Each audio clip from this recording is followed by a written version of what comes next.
As you can see, I am invisible, but blinding speed. Jeez, oh, it was. Sorry, dude. I'm a little bit too fast. Hello, Will here, and today we are back in Skyrim, and we are going to be looking at three kind of like small mods. Then nothing, no deep dives or big ass walkthroughs or anything like that in this one. We're going to be just looking at some three small little mods, all centered around like armors and armors, weapons, clothing, and crafting of such weapons and armors and clothing. Alright. Also, we will, at the end of this video, I will be going over this whole fiasco of mods and anniversary edition that's cropped up very recently, and just to give a general PA on about all of that, if you're still not entirely clear on it, and I'll give you a PA from my understanding of it, at least anyway. But that's for the end of the video. So let's get jumping into some mods, shall we? That's what we're here for anyway. So the first mod we're going to be looking at is Retro Loot by Sir Cornelio. Now, for this one, he's taken a leap out of Oracle J's books and has placed it within the Sleeping Giant Inn in Riverwood. And also, another thing to note is that if you have got any mods that make alterations to the Sleeping Giant Inn, primarily the interior, then there is possible chances for some small collisions. As for example, as with mine, there is a collision. But it's not a collision that it doesn't work, it's a collision that it basically means that it's a little bit harder to find the chest that's actually in here.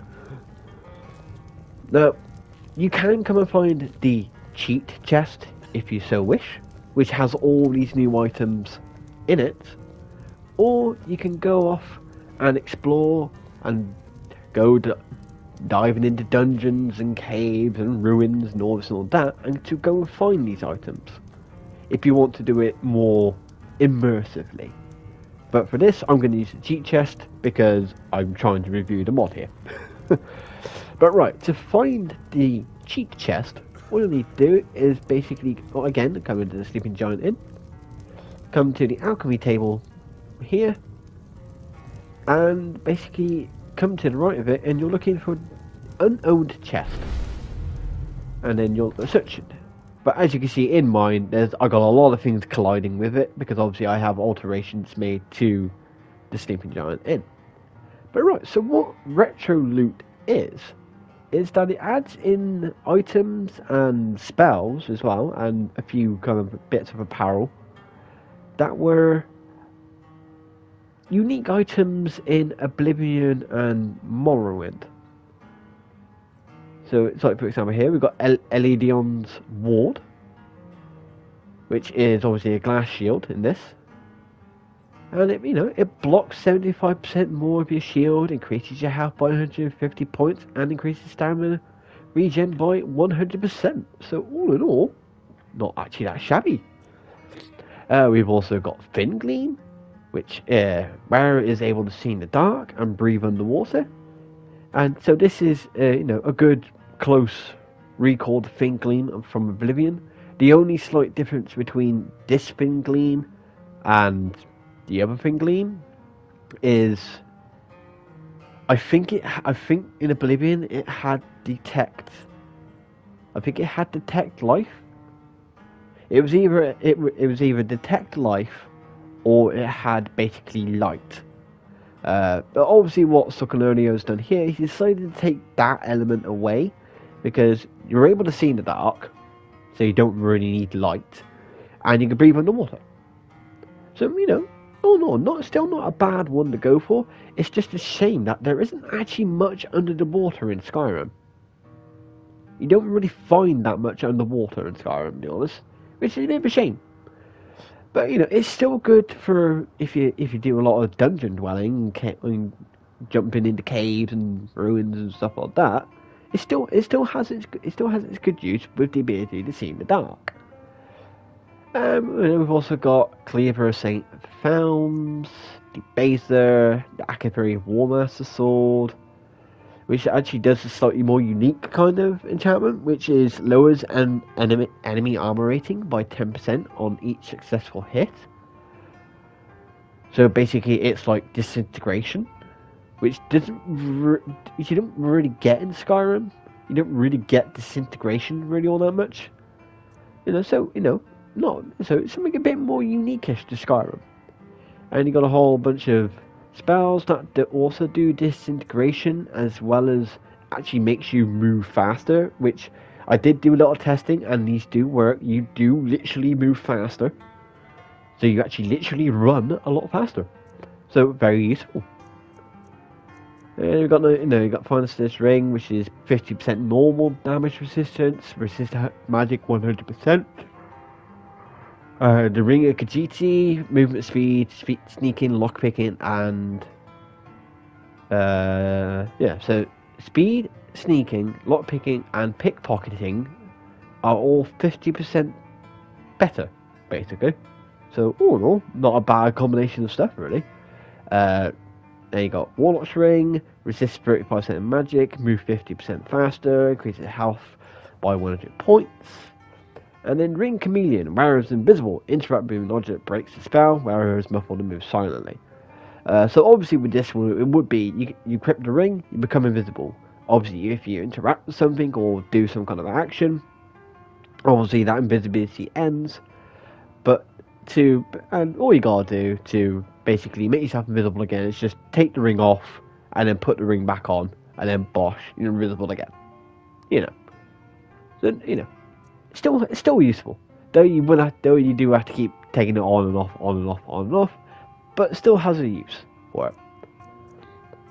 But right, so that's going to be it for this one. I'm not really going to show a lot of these off because because they're very simple, and I did actually already test these, and I can say to you that they do work, so I don't need to show you. But just for a bit of fun, I'll at least show you the Boots of Blinding Speed. Alright, so I've got the Boots of Blinding Speed. As you can see, I am invisible, but blinding speed. Jeez, oh my goodness. Sorry, dude. I'm a little bit too fast for myself. Way. So yeah, obviously, when it comes to indoors, you might have to be like a little bit wary of your speed, a little bit.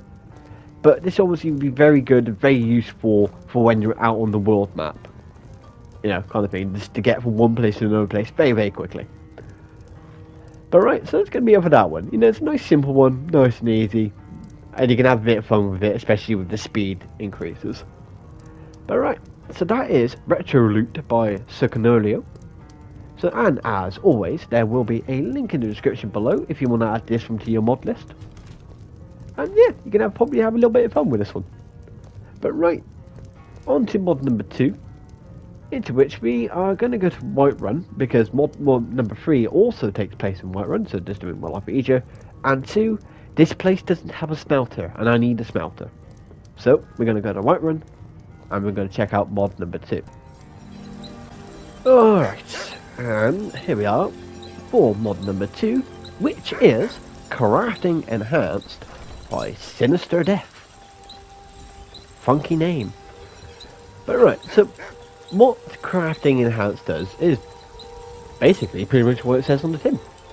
It enhances crafting recipes. So it makes the crafting recipes a bit more in depth compared to the original vanilla game. So let's go for example. There you go. There's a little preview of mod number 3 on Pre's back. Alright, so for example, you would come, so for example, banded iron armor. Normally, what would it normally be? It would normally be something like 3 leather strips, 4 iron ingots, a corundum ingot, maybe some leather. That's about it. Simple recipe, meh.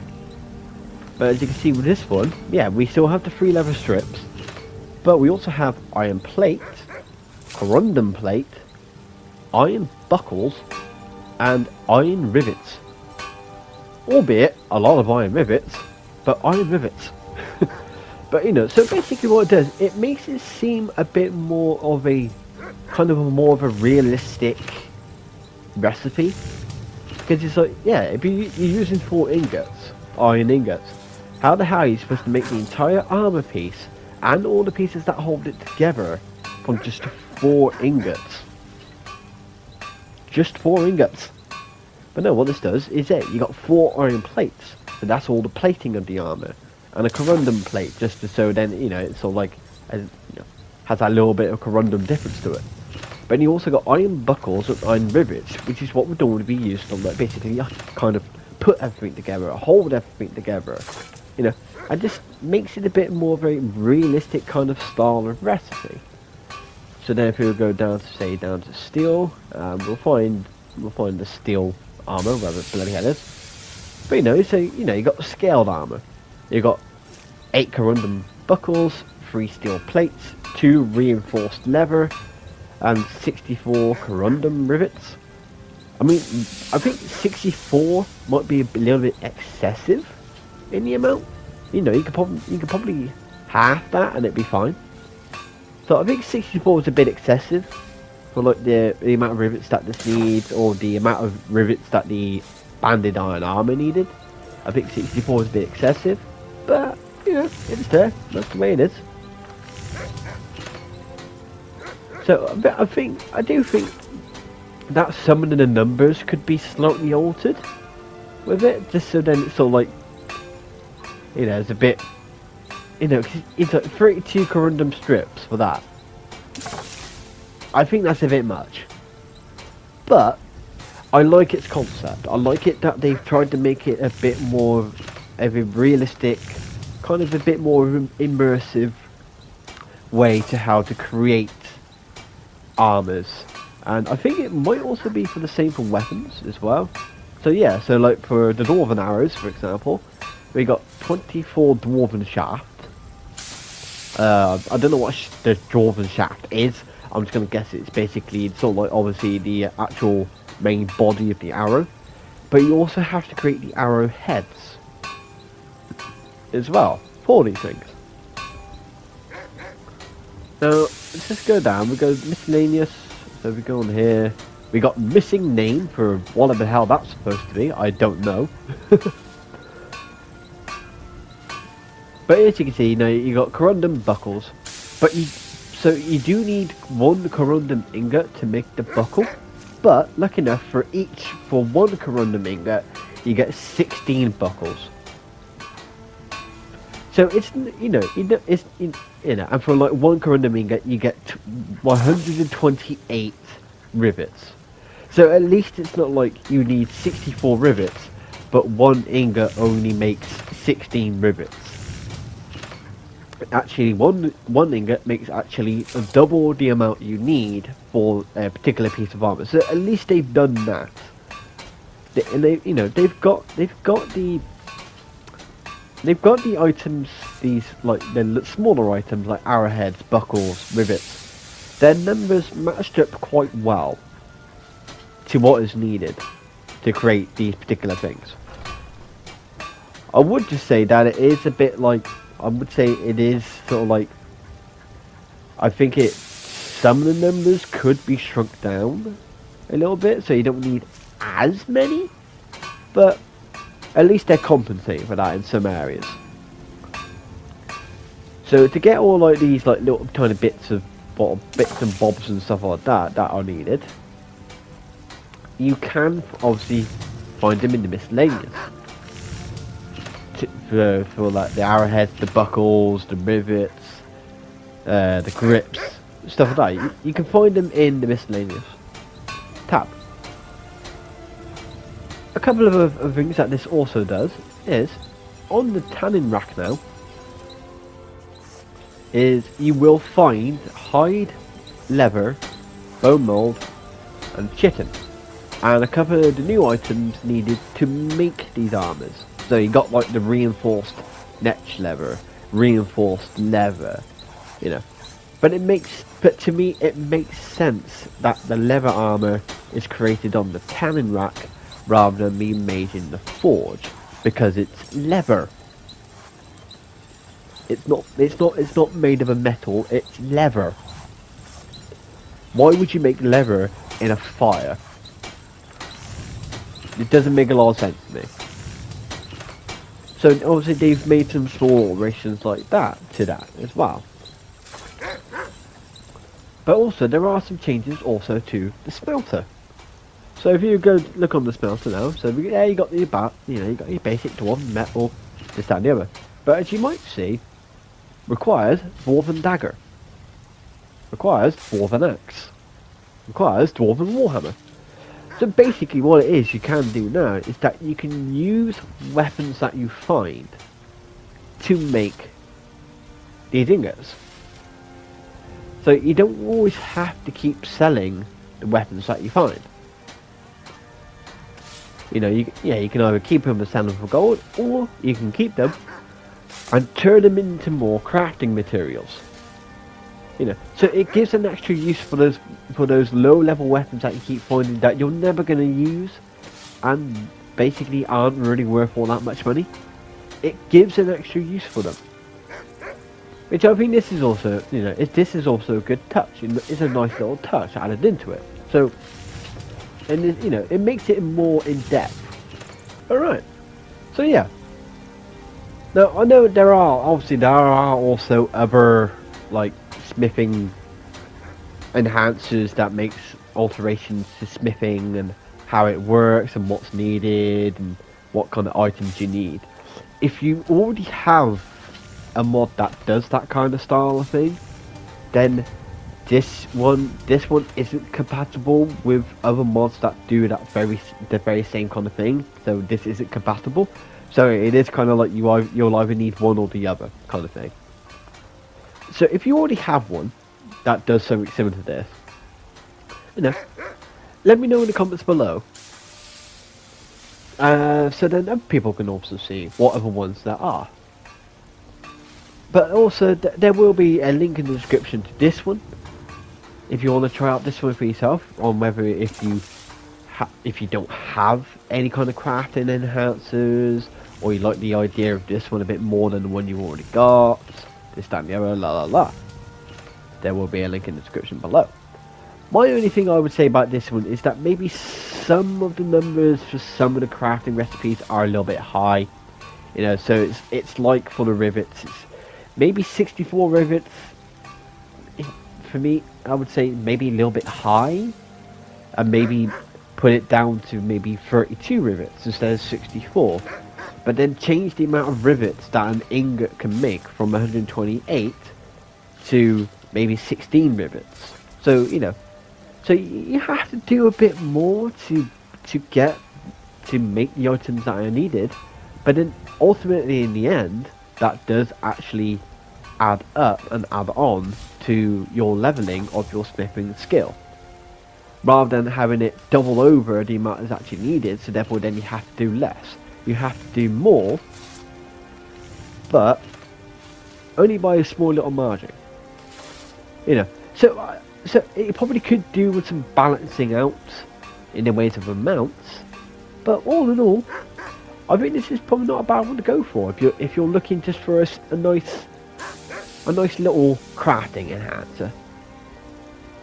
So yeah, again, this was crafting enhanced by Sinister Death. Once again, funky name. And so right, so we're going to move on to mod number 3, into which we don't really need to go anywhere. Alright, here we are at mod number 3. So mod number 3 is a mod created by myself, which this is Adventurer's Weapon Pack V1.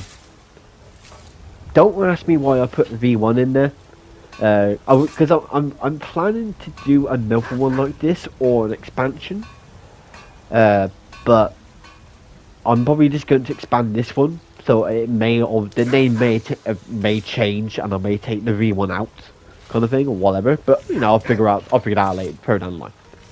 But basically, what this does, adds in 14 new retextured weapons, ranging from sort of like low-level starting weapons like steel and iron-based weapons, going up all the way up to dragon, which you've already seen one of them, which is this one.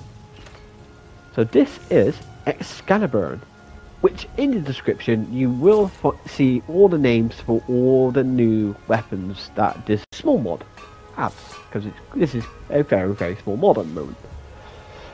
And so yeah, so there we go, we have Excalibur. Now, all the weapons can be crafted at a forge. Any forge, doesn't have to be any kind of specific forge, can be crafted at any forge you want.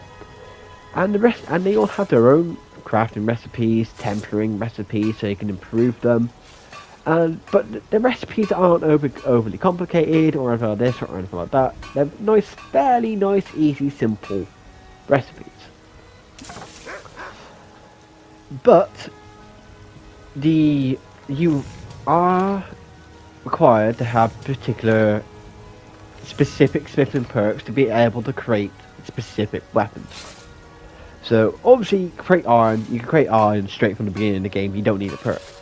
But you will also need the steel smithing perk, the orcish smithing perk, the elven, the ebony, glass, daedric and dragon. So pretty much most of them, to be honest.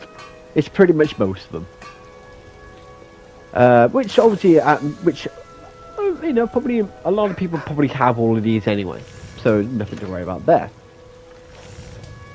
And you will also need the arcane smithing perk. If you want to improve Excalibur, because Excalibur itself is actually already enchanted. You don't have to enchant it, it comes pre-enchanted.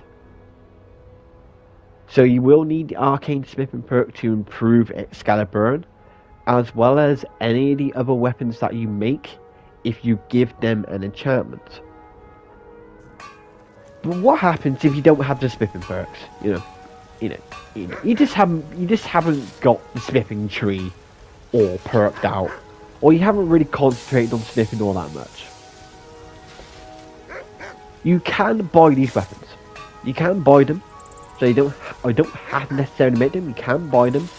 The only exception to this is Excalibur, into which Excalibur can only be acquired by forging it. You can't buy it from anyone.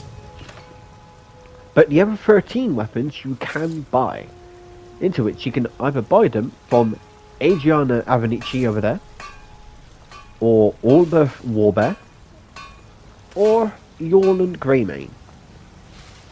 So they're all basically from any of the blacksmiths within Whiterun that were in the original base game. So we'll have a look. So we're going to speak to Adriana because she does sell these new weapons. So right, so just got a weapon. So as you can see, we got the bronze steel mace. So you know, as you can tell, as you can see, it is just basically like a normal bog standard steel mace, but the handle on it is a little bit different. And I think the steel texture is also has a slight bronzy tinge to it in the light. You know, so you know, this thing the retextures are nothing too crazy, but they are just simple but noticeable texture changes. And then we got the charred lead sword, which is just basically a blackened out orcish sword. We got the copper ebony mace, which is a slightly lighter version. In the way its colour, it's slightly lighter than the normal ebony mace. We have the copperized steel claymore. Again, not overly different, but it has a slight kind of like yellowish kind of tinge to it, to the handle. We have the crystalline bow. We got the crystalline sword. We have the Daedric arc bow. We got that one, which I just brought. Oh dear, was not meant to actually buy it, but oh well, I brought it now. So we got the diamond and obsidian claymore. So it's just basically like the ebony the ebony greatsword, but I think with this you can see the detail in it a little bit better in the ways of the patterns. The patterns stand out a little bit more. Now if we go back up, then if we carry on going down, we got the ionized iron kappa. Yep. We have the ivory kappa, which I do believe kappa is Irish, which basically just translates into battle axe. So there you go, there's the ivory kappa. Got the ivory mace. Right. There you go down. To which then we have the titanium kappa. And the white iron sword, which is just a slightly more whited out version of the standard iron sword. So again, you can buy these from Adriana, or you can buy them from Ulfberth, or you can buy them from Yorlun Greymane. Now the stats for each of these weapons. Each of these weapons are a little tiny bit stronger than their counterparts. So the white iron sword, I think on its base damage, it is 2 points higher than the normal iron sword. So I can't remember what the base damage for the iron sword is. So I think the base damage for the iron sword, I think, is like it's like 7 or 9 or something like that.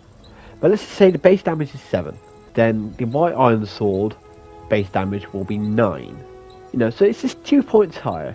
But it's not, so they're not going to be overpowered, but they are going to be a little bit stronger than their counterparts, a little bit lighter than their counterparts, but also do cost a little tiny bit more than their counterparts.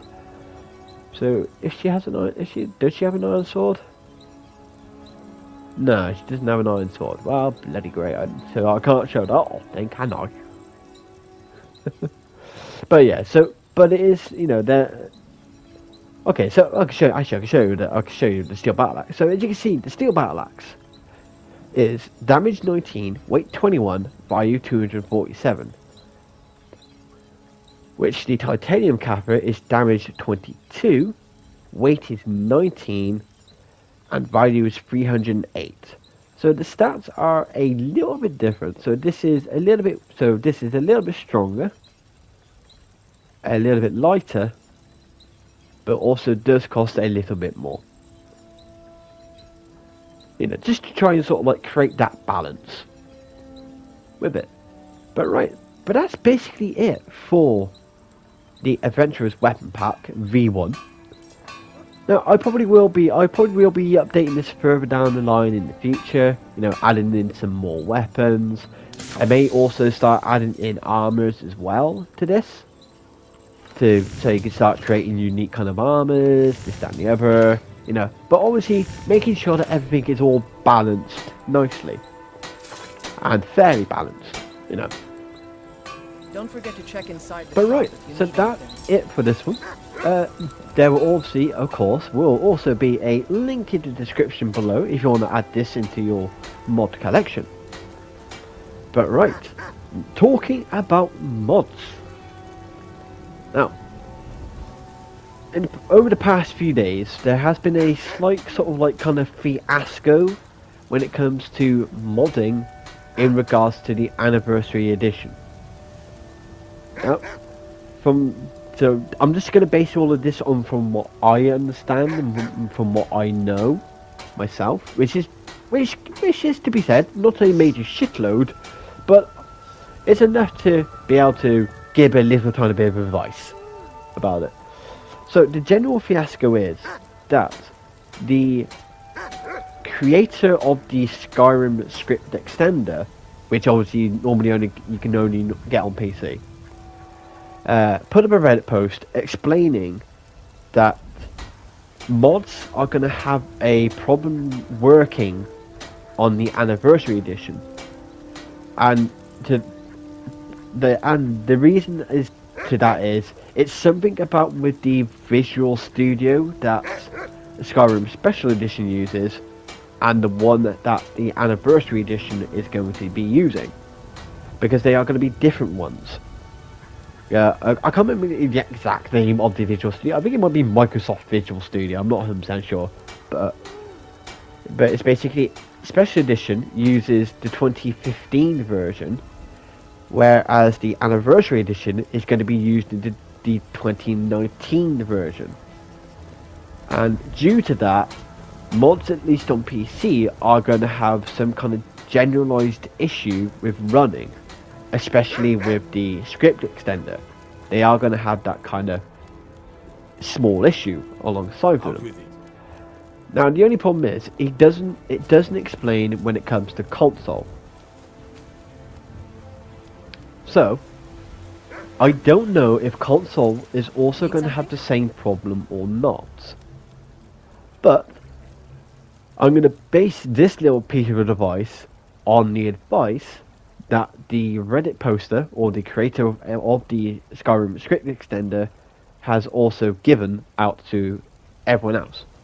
He does recommend that if you're playing on PC, is to go onto Steam, go to Skyrim, Yes? and basically turn off auto updating.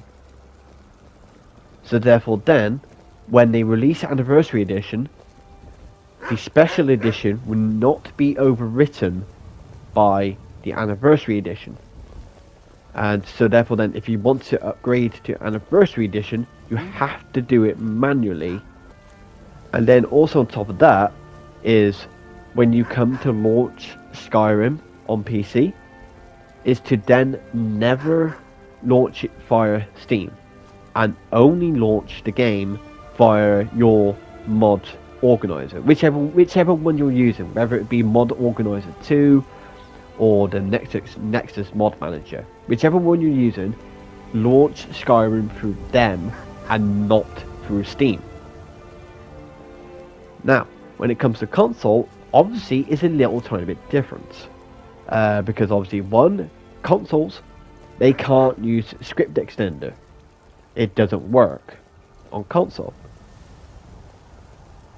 But what I'm going to recommend is basically the same kind of thing. Is to basically turn off auto updating for Skyrim on the console.